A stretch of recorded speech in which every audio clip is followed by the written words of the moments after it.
பிரெண்ட்வுட் நேயர்களுக்கு வணக்கம். திமுக தீய சக்தி, திமுக எங்களுக்கு சதி செய்து இப்படின்னு திமுக மேல வெறுப்புகளையும் பகையும் உண்டு பண்ண விஜய் அவர்கள் இன்னைக்கு முதலமைச்சர் ஆயிட்ட பிறகு எனக்கு அவர் சீனியர், அதனால முன்னாள் முதலமைச்சர் மு.க. ஸ்டாலின் அவர்களை சந்தித்து வாழ்த்து பெற்றிருக்கிறார் விஜய் அவர்கள். இது மாத்திரம் இல்லாம வைகோவை போய் சந்திச்சிருக்கிறாரு, அன்புமணியை சந்திச்சிருக்கிறாரு. இது போல ஒவ்வொரு தலைவர்களையும் அவர் என்ன பண்றாரு, தொடர்ச்சியா என்ன பண்றாரு, சந்தித்து வராரு.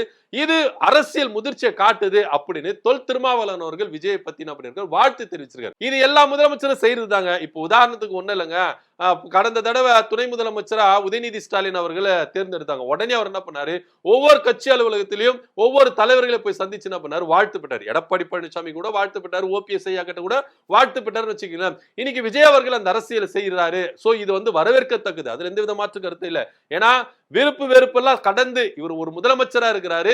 எல்லாருடைய ஆலோசனைகள் இவருக்கு ரொம்ப முக்கியம். ஏன்னா இவங்க எல்லாமே முதிர்ச்சி அடைந்த ஒரு அரசியல்வாதிகள், நிர்வாகத்துல திறமை பெற்றவர்கள் அப்படின்னு சொல்லலாம். சோ அது மாத்திரம் இல்லாம இதை குறித்து முன்னாள் முதலமைச்சர் மு.க. ஸ்டாலின் அவர்களும் அன்பு நிறைந்த வாழ்த்துக்களை நான் என்ன பண்ணேன், விஜய் அவர்களுக்கு தெரிவித்தேன். கட்டி ஆற தமிழ் அவர் என்ன பண்ண வரவேற்ற, அதே சமயம் சில ஆலோசனைகளும் சொல்லியிருக்கேன். இந்த ஆட்சி எப்படி நடத்தணும், நிர்வாகத்துல எப்படி செயல்படணும், என்னென்ன ஒன்றிய அரசு கொடுக்கிற நெருக்கடியிலிருந்து எப்படி நீங்க எதிர்த்து போராடணும், எந்தெந்த திட்டங்களை பல ஆலோசனைகளை முன்னாள் முதலமைச்சர் மு.க. ஸ்டாலின் அவர்கள் இந்நாள் முதலமைச்சர் விஜய் அவர்களுக்கு ஆலோசனை வழங்கி இருக்கிறாரு அப்படின்றதா பார்க்கணும். சோ எப்படியா இருந்தாலும் விஜய் அவர்கள் செய்த செயலுக்கு ரொம்பவே பாராட்டு. ஏன்னா இங்க அரசியல் எதிரும் புதிருமா தான் இருக்கணும் அப்படின்னு இல்லாம இங்க எல்லாரும் நம்ம எல்லாம் ஒண்ணு சேர்ந்து அரசியல் செய்வோம், சேர்ந்து ஆட்சியை செய்வோம் அப்படின்ற ஒரு நல்ல பண்பை இங்க காட்டுதா அப்படின்ற ஒரு பெரிய கேள்விக்குறியுமா இருக்கு. இதை பத்தியோட கருத்து அப்படின்னு கீழே கமெண்ட் பண்ணுங்க. நன்றி, வணக்கம்.